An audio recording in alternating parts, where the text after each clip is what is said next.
Good afternoon, ladies and gentlemen. Welcome to another awesome edition of From the Chair with Big Money Exchange, where inclusion matters. Today, we on the podcast are very humbled to have one of Gino Rivera's students, Mr. Ocean Avery, joining us. And ladies and gentlemen, we are just about to hit an epic landmark episode. Our 50th show will be coming up sometime this week. However, we are on episode 40 something. That's right. I'm not going to tell you exactly which episode we're on. It's just 40 something. Got to keep you in suspense, you know? So, I am the executive producer with the most, all the booking knowledge, all the booking power. Today, our co-host is on assignment trying to make us even more money for this podcast. And I'd like to welcome you to the host, who at least we can see more than an earlobe, and inside of his ear, who's a little bit more than a talking forehead today. At least we can see more than his forehead, but, you know, at least even seeing the forehead was better than seeing the inside of his ear. He's still the host that's blah, blah, blah, and all about himself, and doesn't let our guests get a word in edgewise. Mr. Ocean, I apologize in advance. Mr. Nathan, blah, blah, blah, Nos. Thank you for that straight introduction. And to be fair, I was using a cell phone to do that interview with the ear. But thank you very much for being on today. And we can get going. So who were some of your wrestling heroes? So growing up, I was always a big fan of mostly The Undertaker and Kane, man. When I was a little kid, those guys were they were my heroes.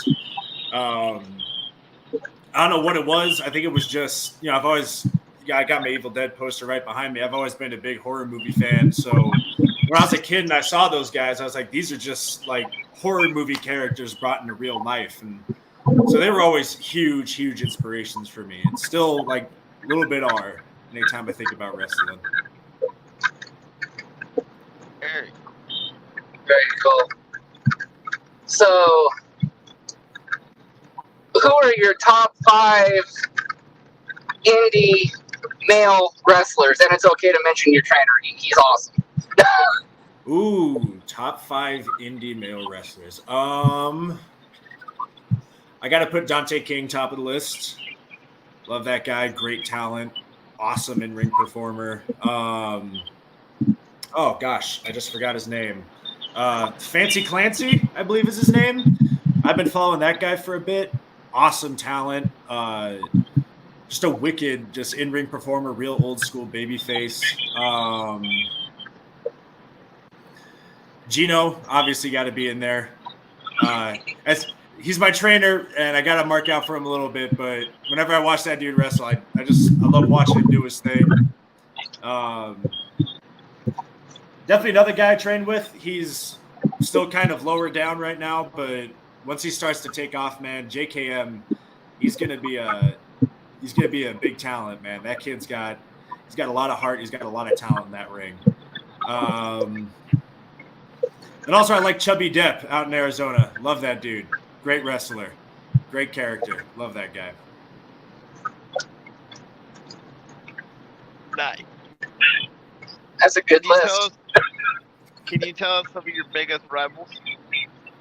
Oh, biggest rivals. Well, right now, my biggest rival would definitely be Roman Alexander.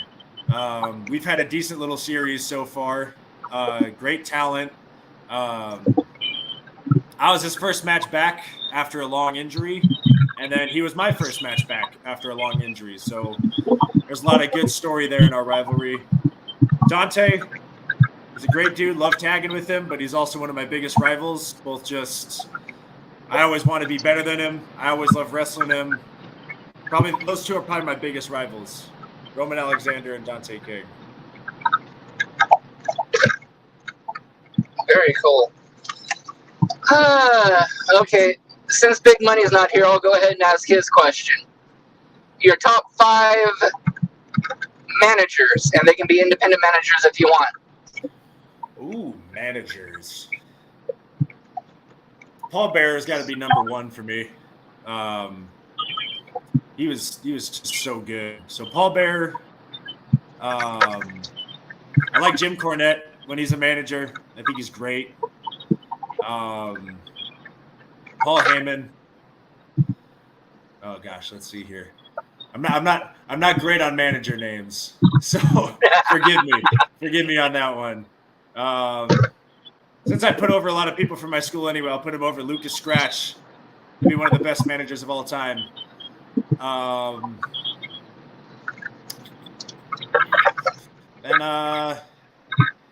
Though she's an in-ring performer, I do like when she is put in a managerial position. I like Zelina Vega as a manager. Very good choice. Very good list.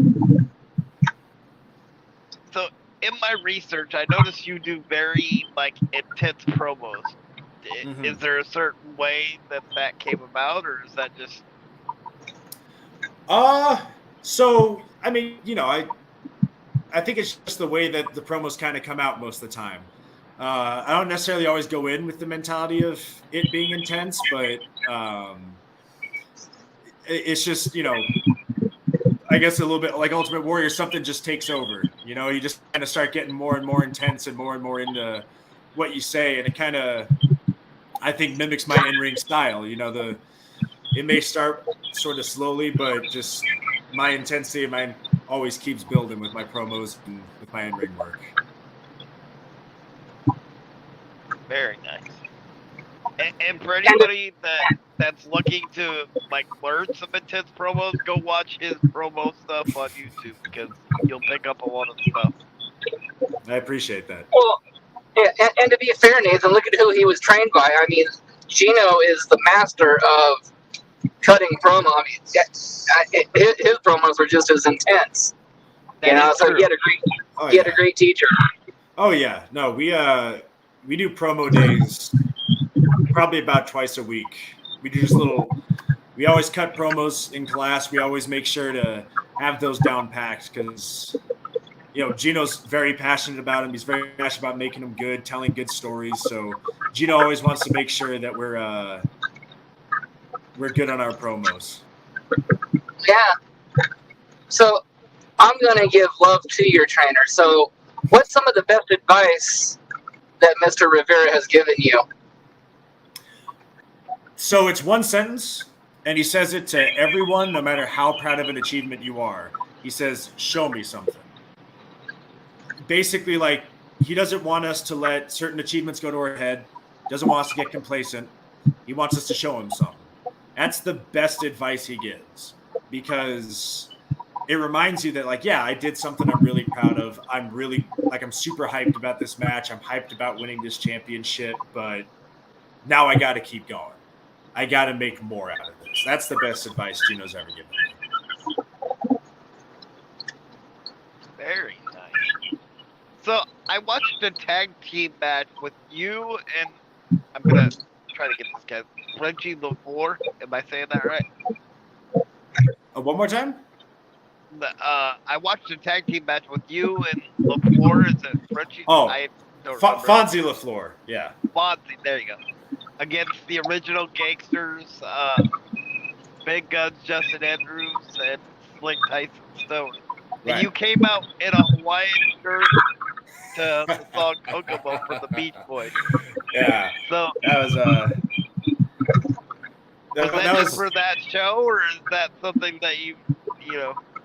That was just for that show. I was kind of at a point, I was still very, very brand new. I think that was only my third or my fourth match, and I was just kind of throwing stuff at the wall and seeing what would stick, more than anything. Well, I can honestly say you can pull off a Hawaiian shirt, so you can have that going for you. Thank you, I appreciate that. I got a lot of them. I do love Hawaiian shirts.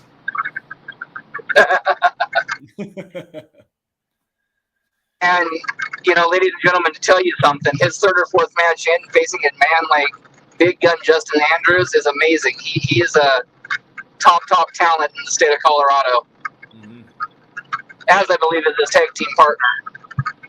Yeah. Yep. So kudos to you. That was your third or fourth match. Very, very good against great opponents. Thank you.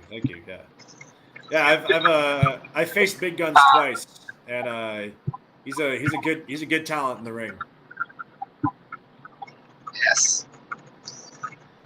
So let's see here. We've done indie male, we've done tag team.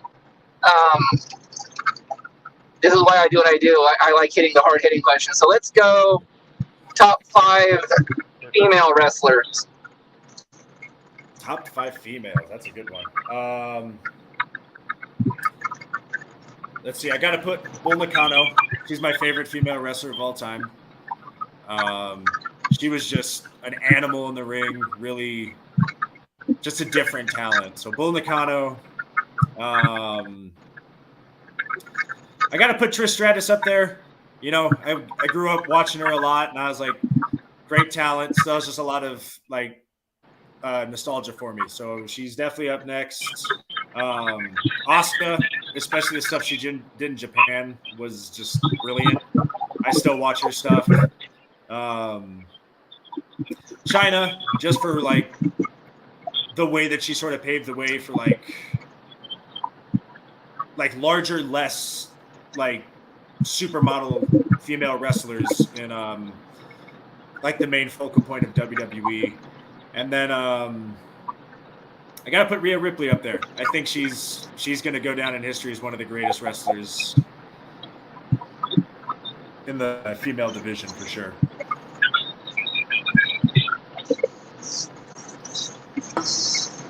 So, if you could sign with the 4 major promotions, being like WWE, AEW, Impact, or New Japan, which one would it be and why?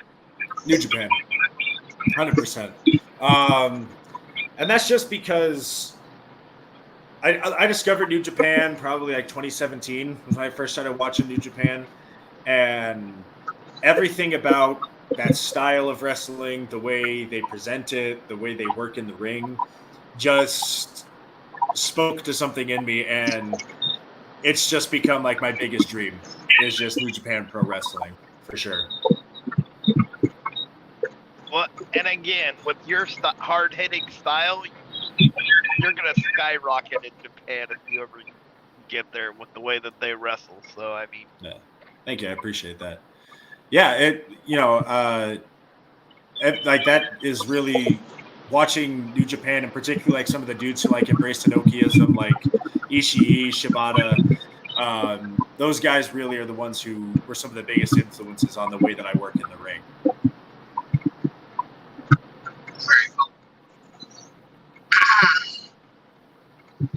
I'll lay off on the top 5 questions this time. Let's see here. So Nathan's favorite snack is peanut butter. Anything peanut butter. Okay. What is your favorite cookie or snack? Ooh. Favorite snack, sweet tart ropes. Those are my favorites. Ooh, nice. Those anytime I'm on the road, I get one full bag of those because they're delicious, man. I don't know what they put in those things, but they're like crack cocaine. They're amazing. Okay, so I have to bring up the guest that we had last night because I think he gave us the most interesting one I've ever heard of in my life. He said his was avocado and sugar. Avocado and sugar. That's interesting. Yeah. I've never heard of that combination in my life. Neither did we. Now to be fair, he was a luchador. Ah, okay. Well, there may be something culturally that I don't know about then, and that's interesting. But the weird thing is, now you kind of want to try it. At least I do. I mean, it's yeah. Like now I want to know. I want to know why it's his favorite snack. Like, yeah, I get peanut butter or anything, but now I need to find out what the craze is with avocado and sugar. Like, that sounds delicious. Now I need to know what it's all about.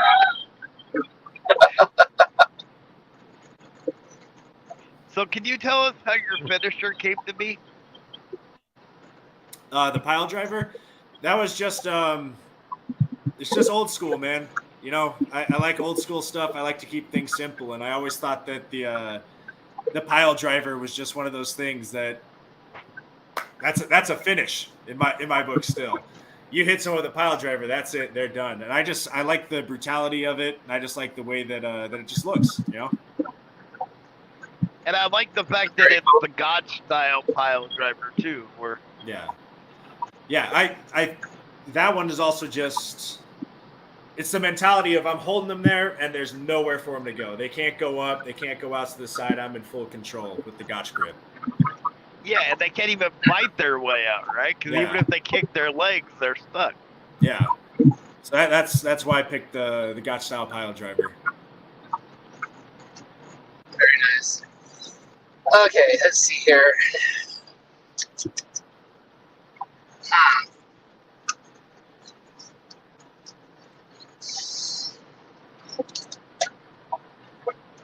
Hang on, thinking. I don't have the questions in front of me. I don't have the cheat sheet. I'm driving. Oh, okay. Let's see here. I'm going to go back to a top 5. Your top 5 tag teams. Top 5 tag teams.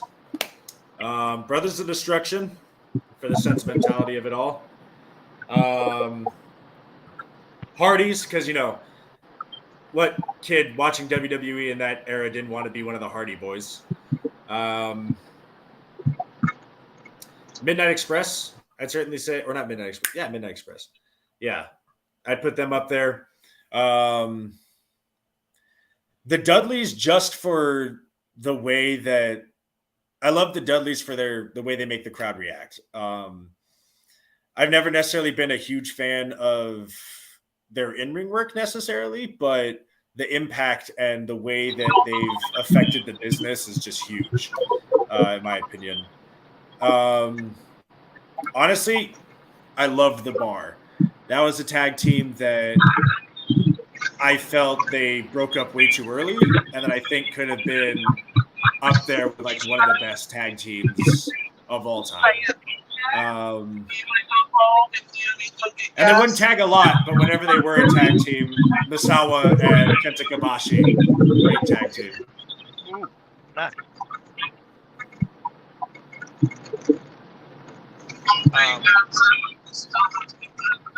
So I'm gonna throw a new top 5 in on you. Okay. Because there's a lot of counting. Yeah. We tend to like to do those a lot just because they're kind of thought-provoking. Yeah. But top 5 factions of all time. Top 5 factions. This is in no particular order on this one, but I love the Nation of Domination. Thought they were a great faction.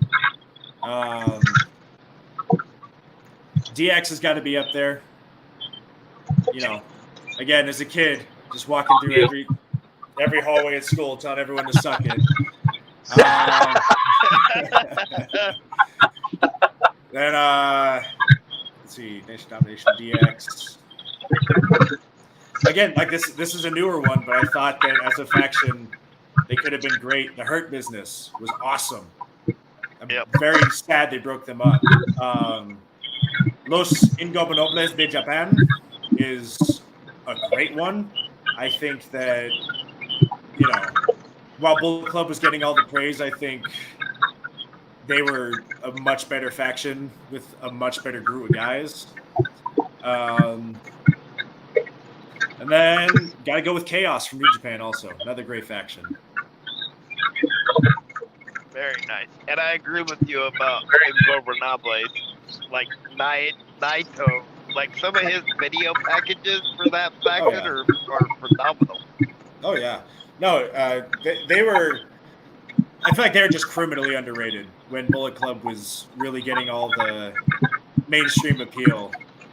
They weren't getting nearly the recognition that they should have gotten. No, and you're right. They should have, because of the matches they were having and just the work they did. I mean, oh yeah, 100%. Okay, so if you could book one dream match of any era, Who would it be? What would be the match, and why? Ooh. I would book. Does it matter if it's cross promotional? Nope. It does not matter. I would book Tanahashi versus John Cena. That would be my absolute dream match. Yeah. And Oh, it's just because I feel like Tanahashi is viewed so much like that golden boy of New Japan. John Cena's the golden boy of WWE. Like, that would be a phenomenal match, not just like in the ring, because they're both great talents, but just like the story behind it could be so good. Yes. The wrestling fan, like the little boy wrestling fan inside me, when you said that, just started like jumping up and down. Yeah, I'm like, it would either be Tanahashi or Okada. I'm like, those are the two who I would 1,000,000% book against John Cena. Because like, that would be just such a perfect match. oh. In Okay, Japan Nathan, or in the United States? Yeah. Ooh. You know, I think I'd have to go WWE. Not that I don't think New Japan would be a perfect venue for it. I think that match at WrestleMania would just be the perfect place for it to be. Oh, man, sign this guy up as a booker. I'm telling you. Yeah, exactly. So, Nathan, Big Money Dodge is not here. Somebody's got to do it. That's a first. There you go. Yeah, that's a match I've thought about for a very long time. I think that match would be awesome. You know, it's funny. I hadn't thought of that match, but I'm going to now. Exactly. Yeah. All right, big man, you're up. So, if you had a dream opponent from any era or current, who would it be and why? Dream opponents. Man. It's a three-way tie, honestly. It would either be Prime William Regal, Yoshihiro Takayama, or Katsuyori Shibata. Those are the three that, like, Prime Katsuyori Shibata. Man. Oh. Like, I know I would leave that match feeling worse than I've ever felt in my entire life physically, but God, that would just be a dream. So, just an idea. Why don't we do like a fatal four-way? Like, you get all three of them, and then put you in as like the fourth. That'd be good. That'd be good. I'd love that match. That'd be a wild match. It would be. Lots of hard hitting for sure.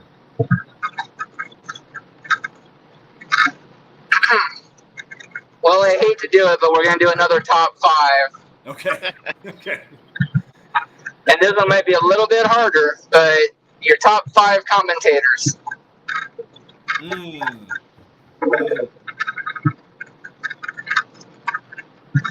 Okay. Now I got to think about it a little bit. I mean, number one, it's got to be JR. You know, he's had some of the greatest calls in all of pro wrestling.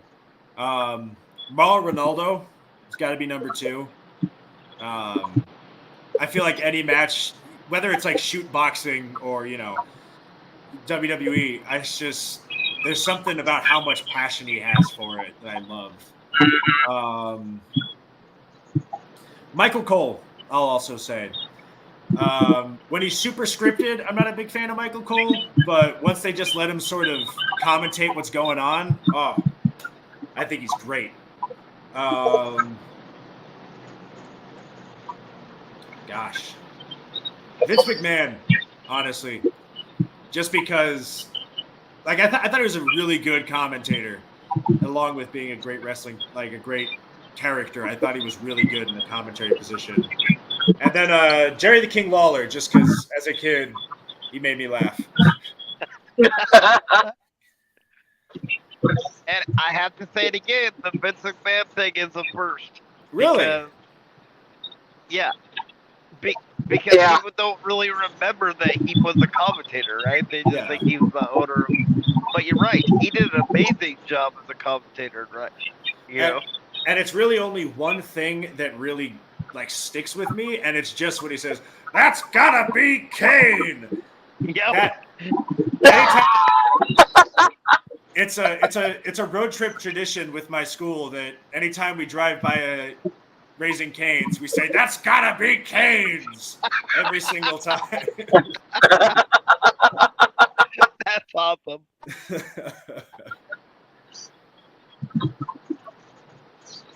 So, what's the craziest thing you've ever seen, either in the ring or in the crowd or at a show? Ooh, the craziest thing. Man. That's a good one. Gosh. I don't know, man. There's been some crazy stuff, but man, that's a good question. I'd have to say I was at SCP in Lubbock, Texas, and there's a tag team there, and their gimmick is like chanclas, right? And they did this thing before the show where when they put chanclas under everyone's seat for their tag match, and they had everyone throw them into the ring, and that was hilarious, man. Like, I loved that. That popped me so much. It was so good.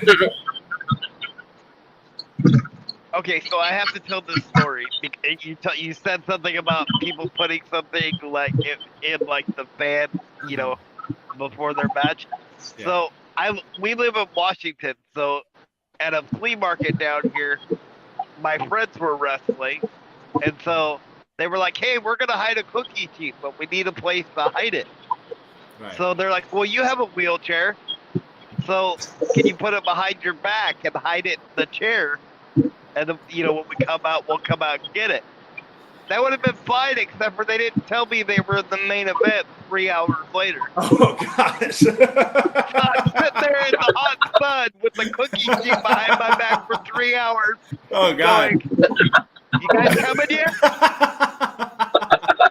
Oh, man, that's terrible. Hey, get on you for the commitment, but that sounds horrible. Well, it got worse because not only did I have the cookie sheet behind me, but right. When my friends did come out, the majority of the crowd was Mexican. Right. And so he came out and he took a bottle of water and he poured it over his head and down his back and went, "There, now I'm a wetback just like you guys." And he pointed at me as he said it. And all they did was like turn and looked at me like, "We're gonna kill you." And I went, "Well, today's the day I die." Oh, man, that's rough. That's a rough experience all around. Like, I went back to the back and I'm like, one, if you ever want me to hide something, tell me it's gonna be in the main event. Yeah. And two, don't get me almost killed again because I wasn't sure how I was getting out of here. Yeah. Yeah. Oh, man. Okay. So, have you been in any gimmick matches? If not, what is the best gimmick match that you've seen so far? So, I personally have not been in any gimmick matches. But, gosh, I'm trying to think of some of the gimmick matches that I've seen. Screw it, I'll put him over. Jason Dredd, guy I used to wrestle with. He's no longer wrestling right now, but he had some of the funniest spots I've seen in like just a no disqualification hardcore match. What was it? Took a painting and smashed it over someone's head. Like no glass, but just the painting, so it was stuck on his neck. I loved that spot. I thought that was hilarious. That's some of the best stuff that I've seen. I like when hardcore matches go a little bit silly in them. Those are my favorite things to see. Very cool. Since you brought up hardcore match isn't this one of Big Money's favorite questions? So if he sees this later, he'll smile. What's your thoughts on death matches? So, me personally, I love them. And it's just because there's just something about the human condition that, like, I'm just so curious about. Like, what makes someone look at a death match and say, that's what I'm going to do. I want glass and barbed wire and hypodermic needles. I want all that stuff. Like, I love it for just the weird psychology behind it. Like, what provokes someone to do that, you know? I do, but I have to say it again. That's the first. 90% of the people that we've had on here have said, nope, don't want to do it. Oh, I don't want to do it. I got too much money in my skin to damage it with glass and stuff. But Gotcha. I think it's really interesting. Wow. Okay.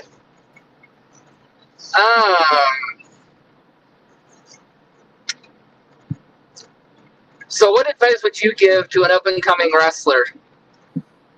Ooh. I'll steal this advice that I've heard. Find the style you really like and get really, really good at it. Oh, I love that. I think it's really easy to get caught up in doing what's going to get the crowd reaction, but like that crowd reaction will come if you're really good at the style that you like, because you'll be really good at it. Versus trying to force yourself into something that you just don't really enjoy doing. And it's going to make wrestling way more fun. Absolutely, and I think if you focus on it like you said, then you don't overthink in the ring, right? Yeah, because you know what you're doing. 100%. Yeah. I mean, Gino's always big on us being able to compete in any style necessary. Like, I can go in there with a luchador, with like an indie guy or a catch wrestler, and like we know what we're like. I know what I'm going to do, but there is a style that I'm the best at and that I want to do with people and that I'm going to utilize a lot more.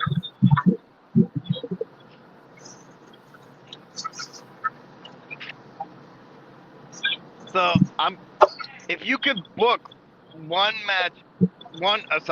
card as a promoter, who would be on the card and why? Interesting. We just talking like indie guys or like anyone I want? Anybody. Okay, anybody. Anybody you want. I'll keep my main event of Yoshihiro Takayama I keep my main event of Tanahashi versus John Cena. That's staying in the main event. Let's see here. Opener, I will have. Opener, we'll keep it simple. We'll put it William Regal versus Dean Malenko. Get some good old fashioned technical wrestling right opening at the beginning. Kind of nice slow start to things. Pick it up a little bit. Might get a fatal 4-way with we'll get Rey Mysterio. We'll get Jushin Thunder Liger. And Rey Mysterio, Jushin Thunder Liger. And we'll put Rey Fenix in there just to speed it up a bit. Get some good luchador action. I'll toss a weird one in there. I'll put Minoru Suzuki versus Austin Theory. I think that'd be an interesting one for a third spot on the card. People love watching Austin Theory get beat up. There's no one better in the world at beating people up than Minoru Suzuki. So I think that'd be a great one. I think that'd be a good little match to put on. Then we'll put Bull Nakano versus Rhea Ripley for the semi-main. Ooh. Oh, Because that That's a match I'd love to see. That, to me, is on the same level as John Cena versus Tanahashi. Bull Nakano and Rhea Ripley, man, that's one of those matches that we'll never get to see, but that would be so good. And that'd be just a nice, simple 5-match card. Wow. Wow. I said it before. Sign this guy up as a booker. Wow. I like the idea of, like, you know, giving people a little taste of everything, so that way it's not just the same match throughout. They get the whole spectrum of wrestling on the card. And that lucha match is insane. Yep. Yeah, that'd be a good one. Wow. That'd be a really good one. Although I used to do commentary, and as a commentator, that would be a hard match to commentate. It'd be moving so fast, you're like, I think he was over there. No, he's over there. Yes. You gotta be looking around the ring like this the whole time you're in the.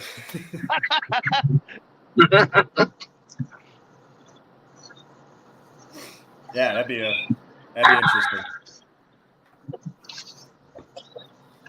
Well, I'm going to go really evil now. I'm going to do another top 5, and this might be a first time we've asked this, but you know, we got to give the pinstripe some love. So, what's your top 5 refs?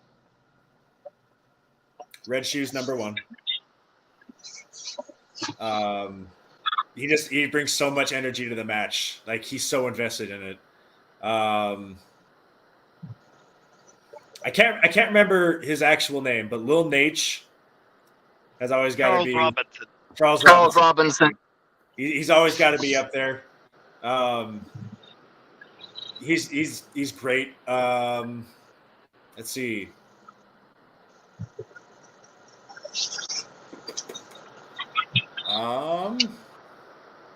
Gosh, this one's tough.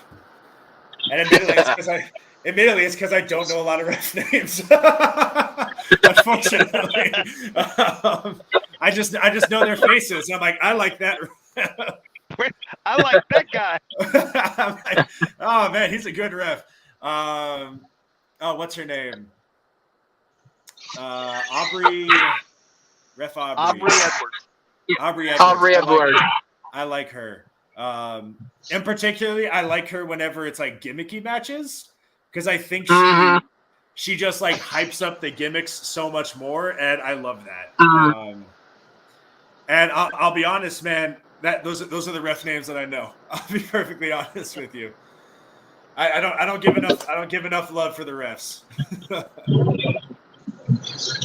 Well, Red Shoes was one of them that everybody seems to forget about. I mean, he's great in Japan, and you know, he should be listed a lot more. So surprisingly, he's not. I love watching a match with him because he's like emotionally invested in the match with everyone else, and some of the stuff he does is silly, but it adds to it. You know, it doesn't he's not being distracting. He's not taking away from what's going on in the ring, but he's adding more to what's happening. Mm-hmm. And then I love Aubrey Edwards anytime she interacts with Chris Jericho. Yes. Yeah. Yes. And unfortunately, my favorite spot she's ever done was, I think it was Rey Fenix, where she's going for the 3 count and he just super kicks her head off. And I'm like, good on her for taking that, because that looked nasty. And the thing is, most referees, like, you can see them kind of like move back, you know, a little bit. But she did. She just kind of was like, boom. She ate that boot, and I was like, good on you, because I don't know how many more refs would have eaten a boot like that. So, what is the scariest injury you've had in your career? So, you know, knock on wood, I'm very fortunate enough to have only had one so far, but it was my shoulder, and that one really sucked. Right at the end of the match, I'm eating the pin, I take a Impaler DDT, and I over-rotated, so when I landed straight on my shoulder. and that one was scary just because the pain didn't start right away. Like it felt a little weird, but I was like, it was a rough bump. And I went to go put my shirt on back in Gorilla, and I get my arm up, and like I just get this shooting pain all the way down to my fingers. So I thought I did something really rough, and that took me out for a long time. That was a rough injury. Damn. I mean, I guess I've also broken my nose once, but that was only during practice, and that one was more embarrassing than scary.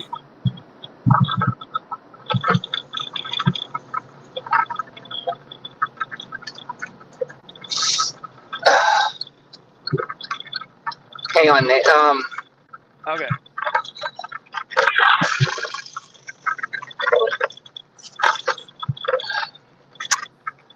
Go ahead and do another one, Nathan.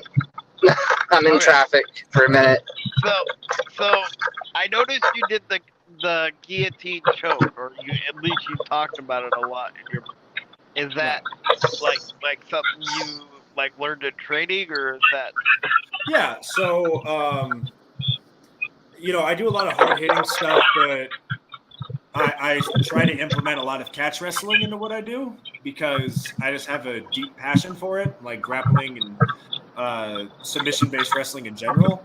So yeah, it's not really. I didn't quite do the guillotine. I did the dragon sleeper, which it's a nasty looking move.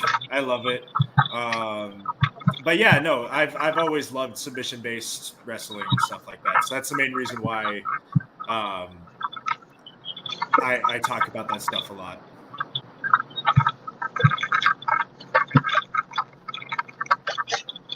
So I'm gonna throw another tough one at you. All right. If you could pick a Hall of Fame class of the people that haven't been inducted yet, who would be in it? Ooh.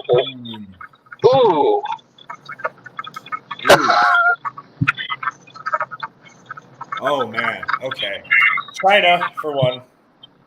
As a solo induction, not just with DX, but China for sure. Gosh, I'm trying to think about who hasn't been inducted yet.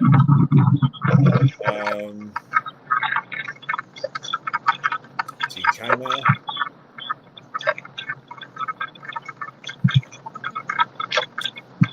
Gosh, who hasn't been inducted? It's always hard to get asked these questions on the spot because there's so many times I'll talk about wrestlers. I'm like, they should be in the Hall of Fame, brother. And now I ask this question, I'm like, I don't remember who I said should be in the Hall of Fame. I'll say China for sure. She was someone who I think it's great she got inducted with DX, but I think she deserves her own solo spot in there. I agree. I'll say Bull Nakano as well. I think she belongs in there. Oh yeah, she's a brilliant wrestler. William Regal, for sure, Hall of Famer. Is Dean Malenko in there or no? No, he's not. For sure, Dean Malenko needs to be in there because he may not have had a whole lot of charisma in terms of his facials in the ring, but my God, anyone he stepped in that ring with looked like $1 million. So those would be my four: China, Bull Nakano, William Regal, and Dean Malenko would be my 4 Hall of Famers right there. And the thing that people forget about Dean Malenko was he was hilarious. Like the stuff he did with Lita, the story that like they put together was hilarious. I mean, that was awesome. Yeah. I think he's one of those guys that just gets forgotten at time, unfortunately. And I'm like, he was so good.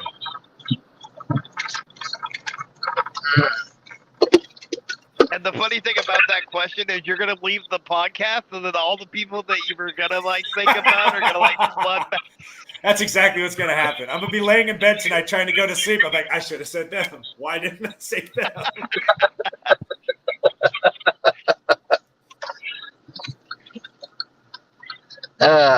Okay. So I know you're still starting out and everything, but when it's all said and done and it's all over for you, what mark do you want to leave on the professional wrestling world? Ooh, that's a good one.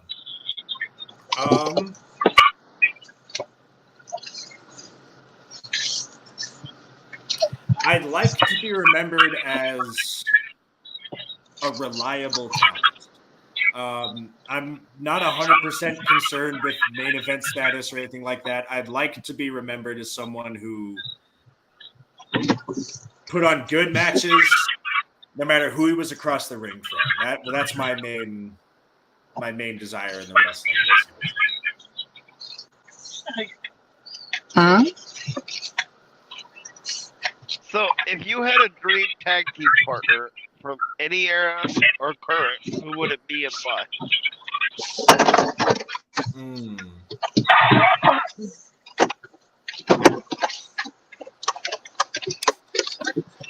Screw it, we'll go Shibata. That guy would be my dream tag team partner. We could, obviously because he inspired me so much in terms of my in-ring performance and the things that I do. And then also he was the main one who I watched his match with Okada, and that's the main thing that put me into the idea of like, I really want to be a pro wrestler. So he'd have to be my main tag team partner just because of all the things he, inspired me to do with wrestling. And your guys' styles would match up well too. Yeah, I'd have to agree with that.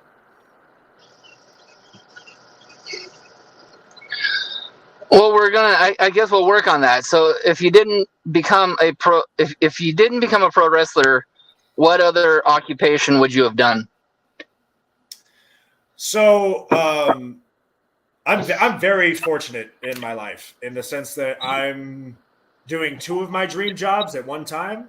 I can't speak to the city that I'm a firefighter in, but firefighting is something else that I have a deep passion for, and that's my day job that I do outside of wrestling. So if I hadn't been a wrestler, this is still the path I would have wanted to go down with my, regular career. Very cool. And again, that's the first. We've never had a firefighter / wrestler. Awesome. I got a lot of firsts on this podcast.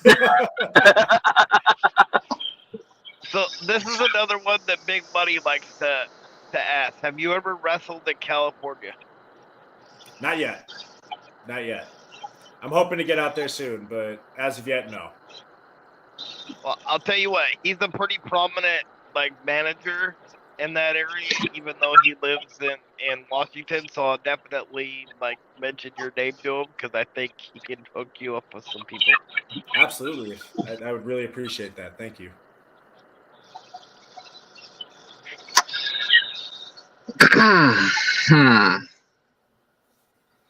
Trying to think of some other questions. Let's see here. Go ahead, Nate.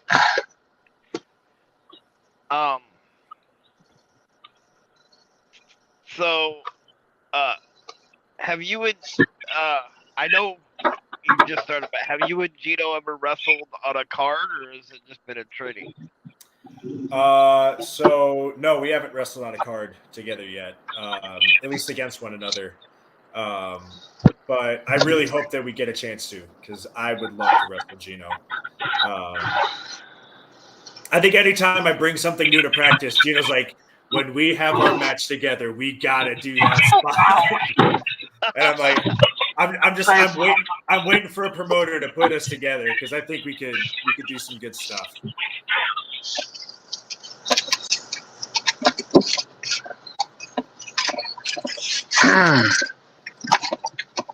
Okay.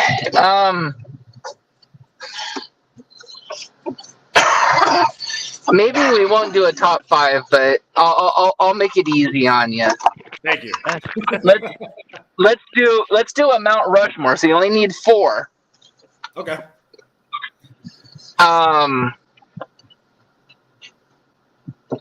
So let's do a Mount Rushmore of male talent. Who belongs on your Mount Rushmore? So I'm gonna take your question and I'm gonna complicate it now, and I'm gonna give you 2 separate Mount Rushmores, because this is always the way that I separate it. My first Mount Rushmore is Undertaker, Stone Cold, Ric Flair, and John Cena. And that first Mount Rushmore to me is people who have had the largest influence and are some of the greatest character workers in all of professional wrestling, in my opinion. They stand atop that mountain because of just what they've done for just pro wrestling as like a mainstream idea. But my second Mount Rushmore is an in-ring talent Mount Rushmore. And to me, that one goes to William Regal, Katsuyori Shibata, Kenta Kobashi, and Misawa. Because in my opinion, those four are the greatest in-ring competitors who have ever stepped in to a professional wrestling ring. I like that. Wow.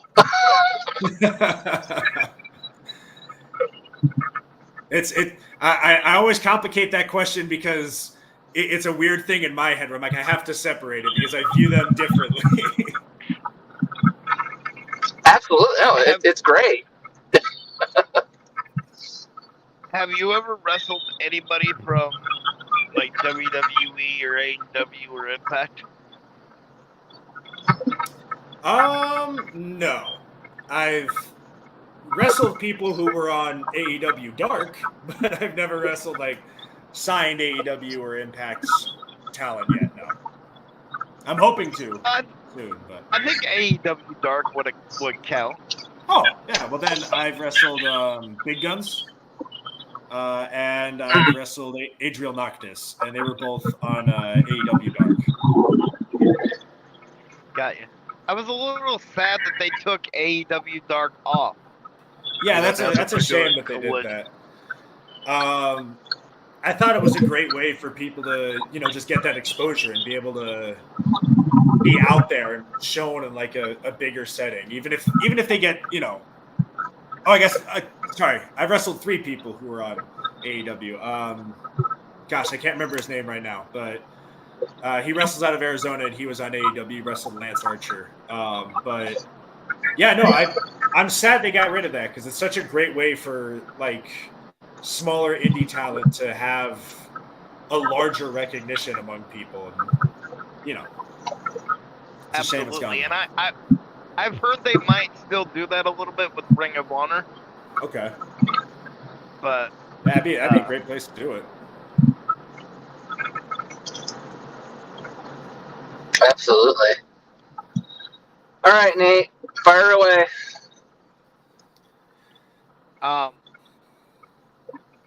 So, what's the best advice that who was the last person that gave you advice on your wrestling skills, and have you used that advice, or do you still use that advice today? I'm terrible with names, so give me 1 second while I pull his name up. But he's a great talent. He really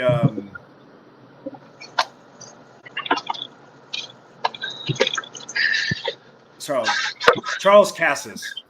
Sorry, Charles, if you're watching this, I forgot I spaced on your name.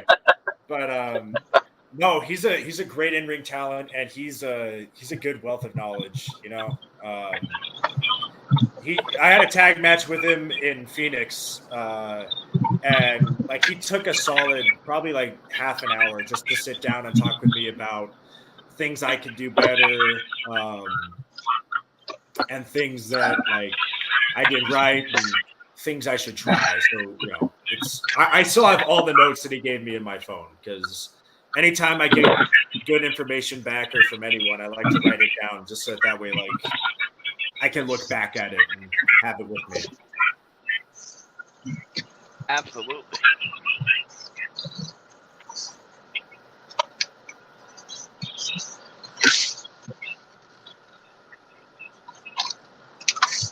Have you ever met anybody and been awestruck since you started wrestling? Like if you walked into the back and were like, "Oh my god, I can't believe it," Paul London. My first show, I went to a seminar that he was doing before the show, and I have an action figure of him. And when I first saw him, I had that moment of like I really had to like Okay, this is fine. He's just any other guy. Where's my I used to watch him as a kid, and yeah, when I first saw him, I was like, oh man, okay, hold on, I have to be cool about this. Yeah, I get that. Mine was Roddy Piper. Oh wow, yeah, Yeah, man, that must have been cool. it was at the last like Portland wrestling show that he did when he tried to like relaunch Portland wrestling. Yeah. And they told me that there was a chance I could meet him, and then they had me meet his son, Colt. So I'm talking to him. All of a sudden, like I get a tap on the shoulder, and it's Roddy Piper, and I'm like, my whole brain just like shut off. Right? It's just that thing. Your body just goes into like emergency mode, and you're like, oh. Hello, sir. It's like a computer going into rest mode. It's like or standby mode. Yeah. The only thing was I got a contact buzz from Roddy Piper because nobody told me he'd been drinking before. Oh gosh. Okay. Yeah. So I turned towards him and he was like, "Hello," and I went, "Well, I feel a little bit better now." Loosened up the nerves a little bit. That's awesome. Yeah. No. I certainly hope to, as my career gets further, to meet more and more people. That's definitely going to be awesome when that starts to happen. Well, and it'll happen for you. I'm sure of that. Thank you. So if somebody came up to you and said they wanted to train in pro wrestling, would you train them? And if not, who would you send them to? I'd send them to Gino, 100%. Yeah, immediately. I've had that happen a couple times now, where someone asked me, "Hey, man, like, I see you're doing wrestling. That's super cool, bro. Like, who do you train with?" And I tell them, go talk to Gino Rivera at Off the Ropes, man, because he is a hell of a teacher, and he's super just knowledgeable about everything. And I think that no matter what your starting point is, whether you've had like athletic experience or no athletic experience, he will get you to that point of being a pro wrestler. I mean, just the schedule that guy keeps, man, is insane. Like, I don't know. He keeps his head on his shoulders, man. I really don't. I'm surprised. Like, he must have like so many frequent flyer miles. Like, oh yeah. I got to use the restroom real quick, but I'll be right back. Okay, right? No problem.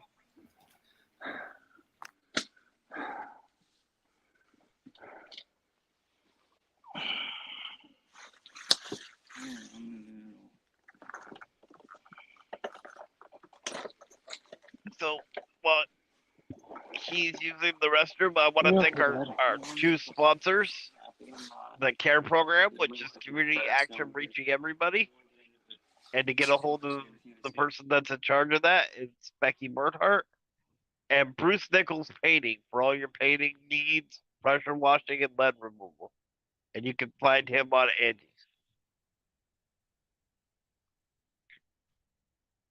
Also, stay tuned for tomorrow's interview with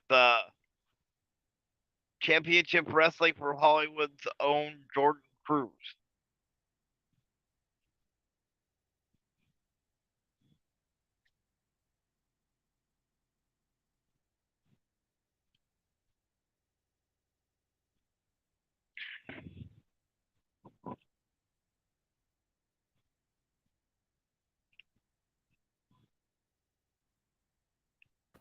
All right. But yeah, no, Gino's he's a great teacher, man. Oh, I have no doubt. Like, and those training sessions must be a blast because he seems to be a little bit of a jokester when he wants to be. He's a sneaky pranker because you never see it coming up, but when he gets you, he gets you. Yeah, no, we train hard. He's big on optimizing our training time, and I'm big about that too. Yeah, I saw like one of your guys' training videos on your Facebook page where it was like started to get dark outside, it was you and him that were in the ring, and he was like, "Give us 2 minutes," Yeah. Yeah. No, we and like you guys just went at it, and I was like, "That is so awesome." yeah, they're me and him, like, the big reason why I want to have a match with him is I feel like in the ring we have a good chemistry, we have a good understanding. So, if me and him get into the ring together in a card, I think we could put on some magic, But Well, I mean, even that training match, I was like, watching it, going, "Okay, I want more." Right? Like, yeah, yeah, that's good. That's good. That's what I like to hear. Yeah, and we train in a backyard, so we're victim to the elements, as it were. We train in the winter when it's super cold here. We train in the summer when it's boiling hot. We're all about it. hey, and that's what makes you guys, one of the best training schools. Is because you guys don't take time off. I think that's what like happens sometimes, right? It's like, oh, this Yeah. happened, so we can't train today. Yeah. I mean, even like if we get rained out or it snows, like Gino's always like, "Hey, you guys want to, like, we can come and we can do a tape study session or something, and we can watch some matches." And like, there's always stuff for us to be doing. And I'm especially big on that. Like, I always try to watch at least like 1 or 2 wrestling matches a day, just to keep my brain moving and see, oh, that's cool, I could do that, or ooh, I could put that into something. Okay. It's cool, man. So, congratulations on the news article too. Thank you. that they did Yeah, on- thank you. Yeah. That was a really cool experience. That's big exposure for the school and for all of us, man. So that's good. That's gonna be a really cool thing. Yeah, and then I guess someone from Albuquerque wants to do an article on us as well. So that's gonna be a really big article too. Nice. So, um, what would be your dream WrestleMania match?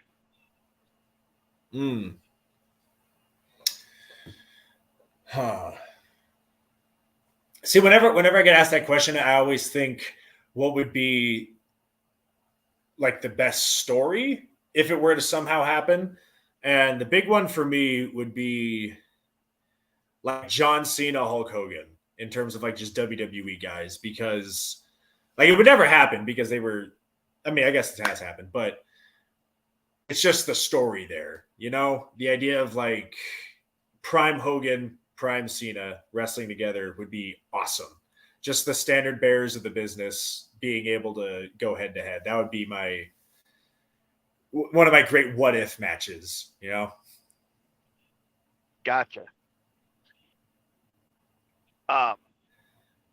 Or any match that Roman Reigns isn't in the main event at this point. That would be that would also be my dream. I seriously think he needs to lose that title. Like, I thought he should have lost it a long time ago. I genuinely adore him as a heel, and I think that what they're doing right now is brilliant. But I'd be lying if I said I don't want another WrestleMania where he's on the top of the card again. And I'll give you because I used to be a booker also, so I'll give you like 2 options what I would do for him to lose the title. Okay. I would either have Jacob Fatu from MLW come in. Okay. And it's like revealed that he's like, the true tribal chief. You know what I mean? Mm-hmm. And so that he takes it, because I think he's so talented. He should be, up at that echelon. Yeah. Or the big swerve would be if you had Solo Sikoa do it. I think those are both good options. I'd personally lean towards the first one, just because I think he needs to be at that level. But I'd also be perfectly fine with Solo taking it. I think Solo has all the makings of a big star. That guy's I think he's gonna be a big talent. And the reason I think they could pull that off would be because Solo doesn't talk. Mm-hmm. You know what I mean? He'll say maybe one or two words, so you don't really know what he's thinking as far as Roman goes. Yeah. Mm-hmm. No, that the story's there for that if they decide to pull the trigger on that. And it's a good story if they can stretch it out just a little while longer. I think the payoff is going to be amazing if they do that. Yeah. So I saw an interview where it was you and some of the other students from the school. Are you guys like a faction, or was that? So a lot of places they make us kind of like a pseudo faction. Atreus. Like we're not necessarily like tagged up or anything like that, but they like to do our interviews as a bulk just because they just I think they like to make us that little bit of like that kind of vibes of a faction without us being really a faction. I think the only place we're really a faction is in Lubbock, Texas, and SCP is the only place where they really have us as a full faction.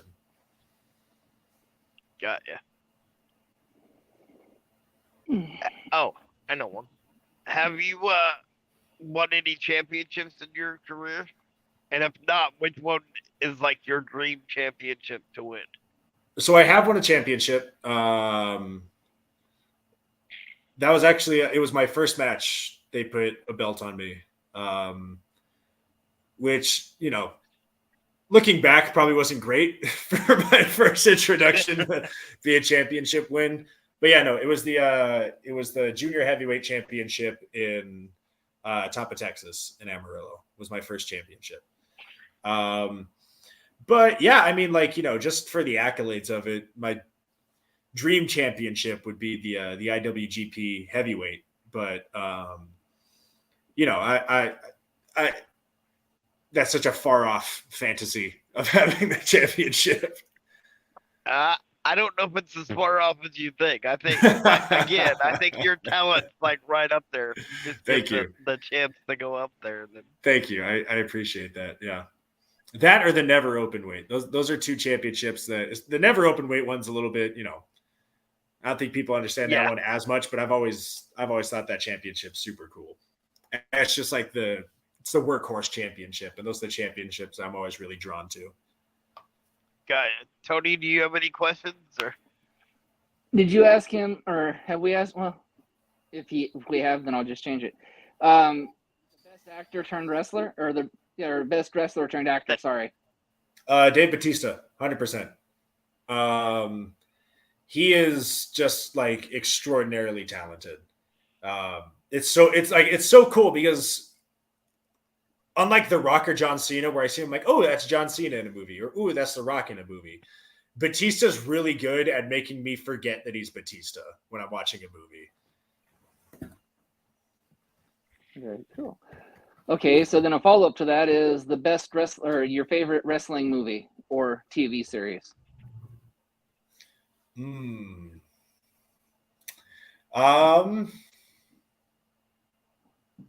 I think TV series wise, I guess I'd have to go Dark Side of the Ring, just because I find it like immensely fascinating the way they go into stuff. But I'll be honest, I'm also a huge fan of Glow.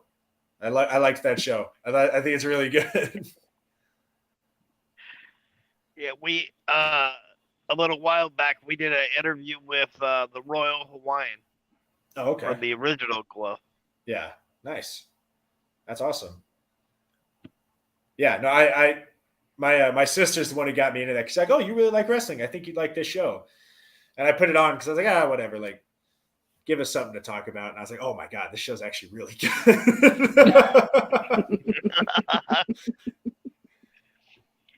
I have a funny story about a Batista movie. Mm-hmm. So I live in a nursing home. I do. I'm a storyteller. I can't. See what I mean about him not letting me guess get a word in edgewise? And he did the movie, that cabin movie, Cabin in the Lake or whatever. like Knock at the Cabin Door. Yeah. There you go. And so I'm watching that at night, which is a bad idea anyway. Yeah. And I have all the lights off and everything, and I'm watching it on my tablet. And then somebody comes in, taps me on the shoulder, right as like it's. Yeah. I can't walk. That day, I almost walked. It was almost a miracle. Until I would have figured out that I couldn't.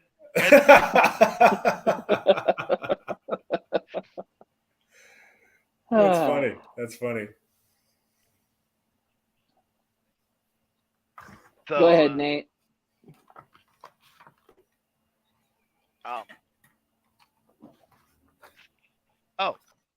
Do you think that WWE or AEW will ever do a women's Iron Man match like they did with Shawn Michaels and I Bret think Hart?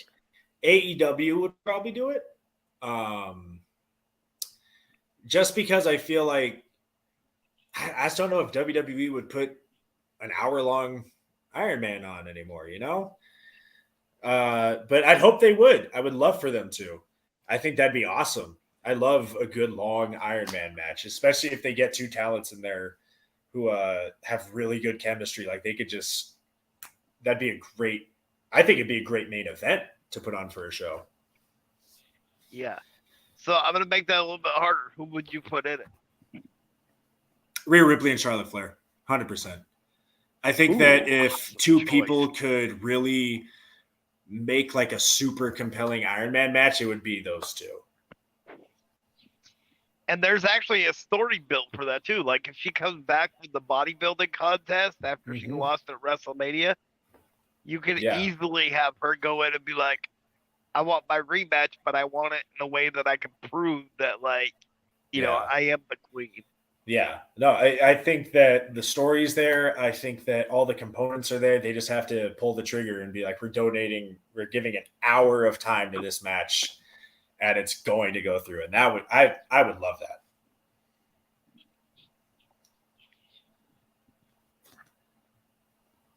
Tony, you got anything? Have we asked him about his future goals in wrestling? Nope. Okay. What are your future goals in wrestling?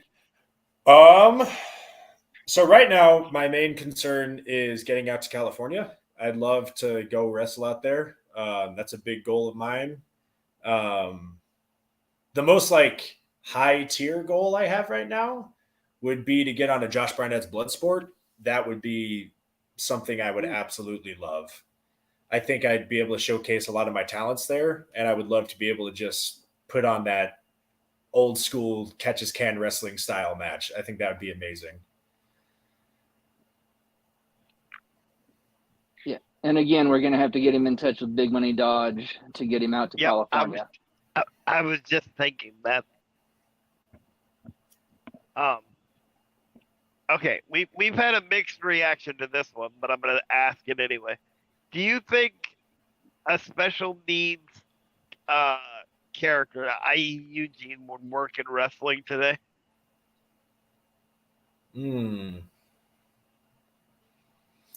If it was a true special needs person, I believe so, yeah. I don't think that having a non-special needs person playing a special needs person would work in today's environment and the way that we view things socially, but I think absolutely. Like if they brought in a true special needs wrestler, I think it would absolutely work. I love that answer. So do I, actually.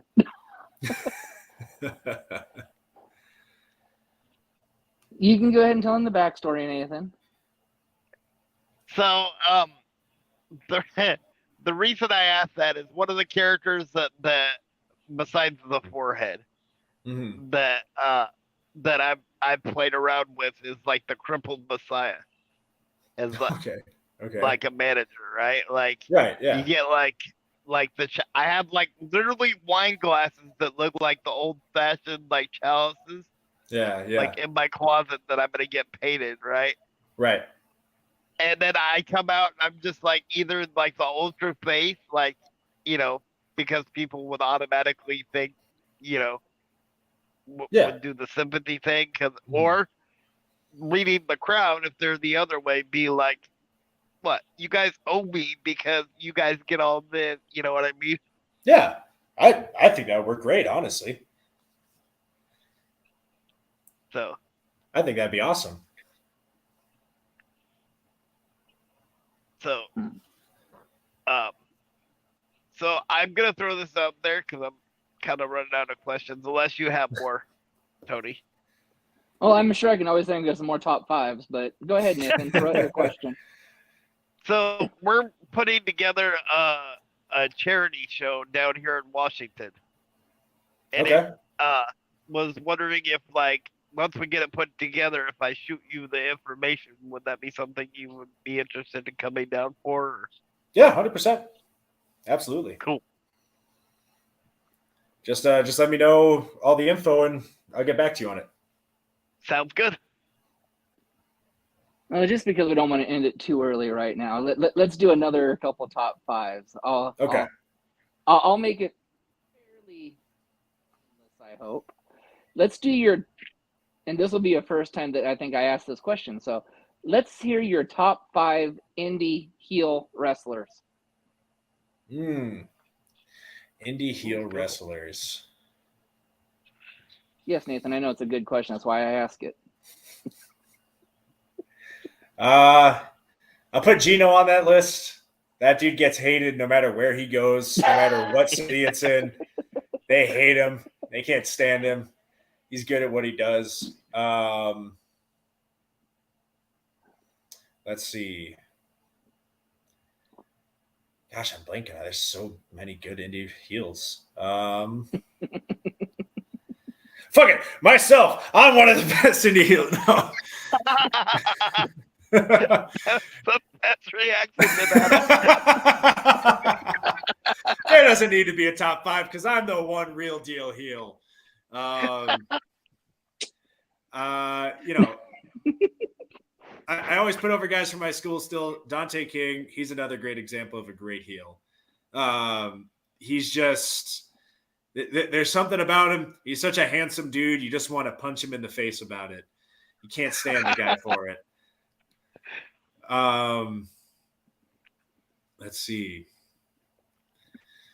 The one this is gonna be my one caveat. MJF, but he's on the bottom of the list. I think he's great at getting hated, but I don't think he's the best heel on the indies right now. I mean, AEW, but I still view it as somewhat indie.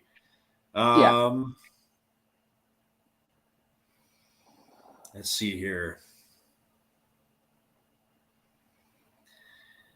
If he was still wrestling, I would say he is one of the best heels on the market, but he retired from wrestling, but he was another guy that I worked with, Roland Steele. I think he was also just a genuinely despicable heel. He just had this way of moving and talking and acting that just every step he took, you hated him for it. And then let's see.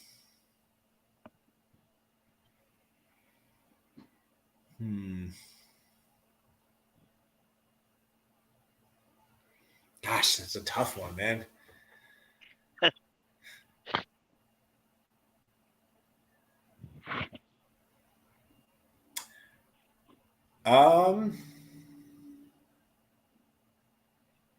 Yeah, fuck. I'll put myself on there. I'll be the 5th slot in the heel category. I think I've gotten some decent reactions of people hating me, so yeah. I don't think I'm bad. Yeah. It's a tough. Those questions are always tough because I see so many people who are so good at being hated, and they're so good at just making the crowd despise every breath they take. Well, and exactly. I think the other reason those questions are hard is like if somebody else sees this that you're working with like on a regular basis, right? Then they're gonna like come to you later and be like, "Bro, why didn't you put me on the list, bro? I should be number 1." So to anyone who's watching this, I think you're a great heel. It's not a shot at you. And to be fair, I'm glad that Ocean said that he would slap Dante in the face because I'm deathly scared of his wife or girlfriend. I'm scared of Gypsy too. Oh, come on. You're bent out of shape from Gypsy because she won't answer your messages about being on the podcast.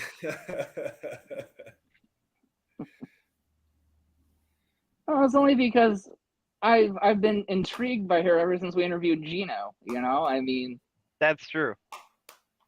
starting out as a wrestling manager for Gino and then getting into the fame that she's in now. I mean, she's came a long way, and she'd be a good interview. She would. I am immensely proud of her as a wrestler. She has come such a long way, and she is just an incredible talent. Yes, and speaking of Gypsy, she's making her Washington State debut in July, and I might actually drive up and watch that debut. I would. She is a phenomenal wrestler to watch in person. Yeah, I might have to find a way up there myself. But I guess we can end it on this. Since seems how we went top 5 indie heels, I'm going to throw it at you. Top 5 indie faces. I knew he was going to do that. All right. Let's see. Marcus Johnston, I feel like, is a very underrated babyface. He's really good at it, man. He gets a lot of sympathy. He's good. He's good at being a babyface, man. Roman Alexander, that dude gets big babyface appeal no matter where he goes. People love that guy. He's a great babyface.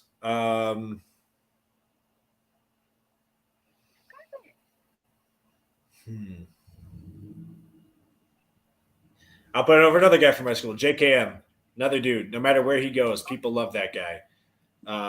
Always gets a really good crowd reaction. People love watching him in the ring.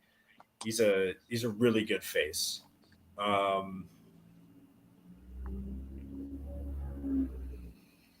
Let's see. I think Sandra Moon is another great example of a great face. When she plays heel, she plays a great heel, but when she plays face, she plays a really good baby face. And I'll put Gypsy on that list too. I think Gypsy, when she needs crowd sympathy, when she needs people to cheer for her, like people do, and she just has that amazing talent to kind of play both roles so incredibly well. Very cool.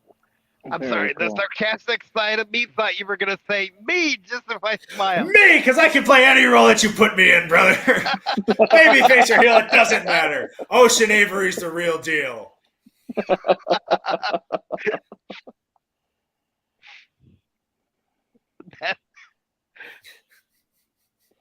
Forget all the names I listed. I'm the best there ever was and the best there ever will be.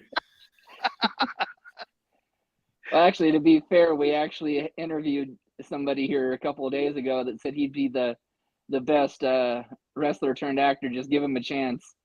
Yep. That's a good one. I like that one. I have my headshots and my resume. Just give me a shot. Any final questions, Nathan, or final thoughts? I know you like to take up airtime. Well, I do have one more. We interviewed somebody that you might know, SOS. Yes. And her character has like the 3 personas to it, which I think's phenomenal, by the way. Yeah. Would that be hard as it seems to wrestle somebody that can literally tag in like 2 different people as they're wrestling? Oh yeah, 100%. It would be. At the end of the match, you'd be like, I have no idea what I'm doing. Yeah, plan goes right out the window with that. Yeah. Yeah. I can just hear the conversation backstage. Well, that didn't go the way we thought. In what part? Yeah. So, on that note, we want to thank you for being on, and you're welcome back anytime. This was a lot of fun. I appreciate it. Thank you very much for having me on. Well, I guess the questions are done. There's only one thing left to do. As we said at the beginning of this show, Mr. Dodge is out making this podcast more money, which means Mr. Noss, he's inevitably got enough money now for us to afford a lifelong supply of flea dip. So, Mr. Noss, it's time for your flea bath. So go get your flea dip and maybe a beard trim too. And however, I've heard that there's a nice little vet clinic up the road in New Mexico that's willing to give you your neuter. So help me control the pet population. Please have your host spaded or neutered. Good night, everybody.